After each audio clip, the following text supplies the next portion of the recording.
Bonsoir à vous tous. Je vais reprendre les propos de notre président de la République. Nous sommes en guerre. Et c'est vrai, nous sommes en guerre. Et nous avons une guerre à livrer. Et comme disaient les Allemands, avaient inventé la Blitzkrieg, la guerre éclair. Nous avons, nous, à livrer une guerre éclair. Alors, pour ma part, je pense que la meilleure manière de rater son objectif, c'est de ne pas en avoir.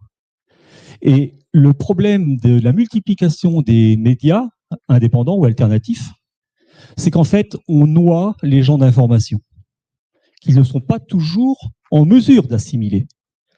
Et je pense qu'il serait intéressant de faire un outil qui serve à toutes les plateformes à se réunir et à agir et à informer par ordre de priorité.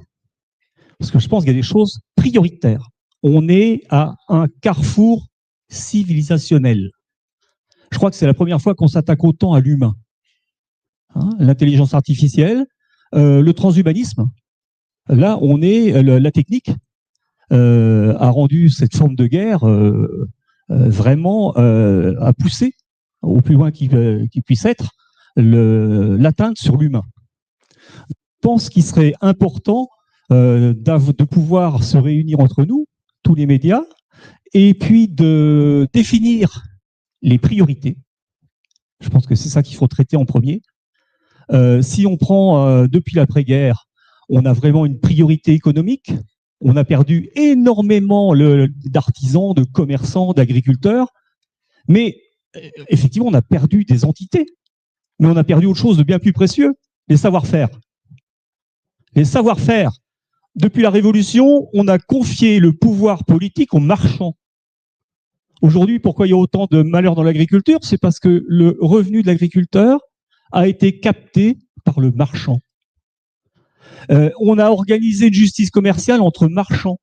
On a été chercher un illuministe italien, qu'on a mis chancelier du roi Charles IX, fils de Catherine de Médicis, pour organiser la justice des marchands, avec des gens élus, puis après désignés par les préfets, et aujourd'hui cooptés parmi des loges ou des cercles proches des chambres consulaires.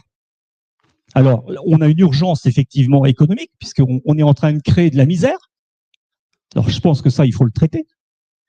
Il faut traiter aussi le médical, l'euthanasie, tout ce qu'on est en train de prendre auprès de l'humain, ça aussi, c'est une priorité.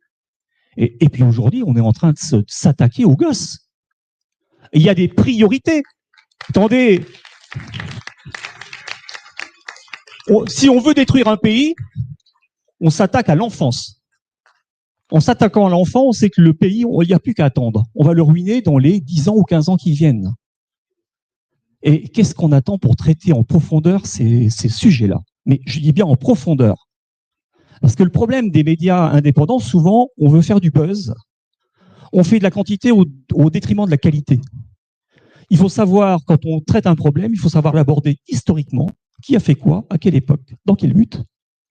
Et on doit tout connaître quand on traite un sujet.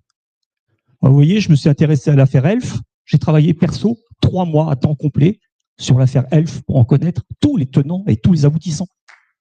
C'est un travail énorme. Michel, tu le disais tout à l'heure, il y a un travail énorme, c'est un boulot.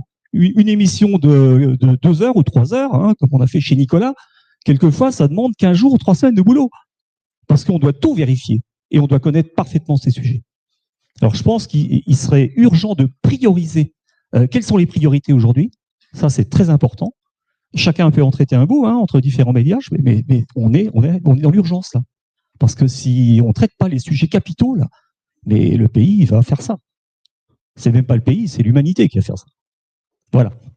Donc, je sais pas je voulais avoir votre avis.